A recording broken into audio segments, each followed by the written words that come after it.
Hello friends, ఈరోజు ఎక్కువ water కంటెంట్తో తక్కువ క్యాలరీస్ ఉన్న వెజిటబుల్ని ఎక్కువగా యూజ్ చేస్తూ తక్కువ ఆయిల్తో ఇన్స్టెంట్గా చేసుకునే దోశను చూపించబోతున్నాను. వెరైటీగా ఉంటుంది, మంచి చట్నీతో టేస్టీగాను ఉంటుంది, చేసుకోవడం కూడా చాలా సింపుల్. మరి ప్రాసెస్ ఎలాగో చూద్దామా?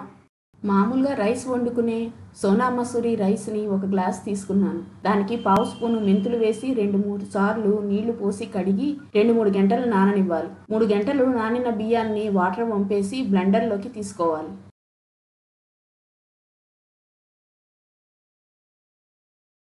ఈ సమ్మర్లో ఎక్కువ వాటర్ తక్కువ క్యాలరీస్ ఉన్న సొరకాయ ముక్కను కొంచెం ఎక్కువగానే తీసుకున్నాను. దీనిని కడిగి చెక్కు తీసి గింజలు ఉంటే తీసేసి చిన్న ముక్కలుగా కట్ చేసి లేదా తురిమి పెట్టుకోవాలి. టేస్ట్ కోసం 4-5 పచ్చిమిర్చి, అర ఇంచు అల్లం ముక్క, కొంచెం జీలకర్ర కూడా వేసుకోవాలి. కొలత గ్లాసుతో 1 గ్లాసు వాటర్ నిండా తీసుకుని పక్కన పెట్టుకోవాలి. ముక్కలు నలగటానికి పావు గ్లాసు నీళ్లు పోసి బ్లెండర్లో మెత్తగా పేస్ట్ చేసుకోవాలి.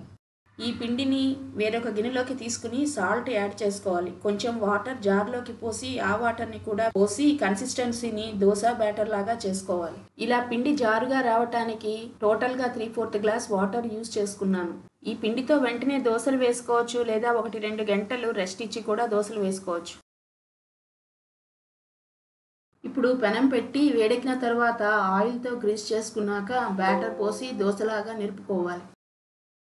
ఇంకొంచెం టేస్టీగా ఉండటానికి పచ్చిమిర్చి, ఉల్లి ముక్కలు, ఇష్టం ఉంటే క్యారెట్ తురుము కూడా వేసి నూనె కూడా వేసుకుని ఎర్రగా కాలే వరకు ఒకవైపు కాల్చుకుంటే సరిపోతుంది. ఈ దోశలు చప్పగా ఉండవు.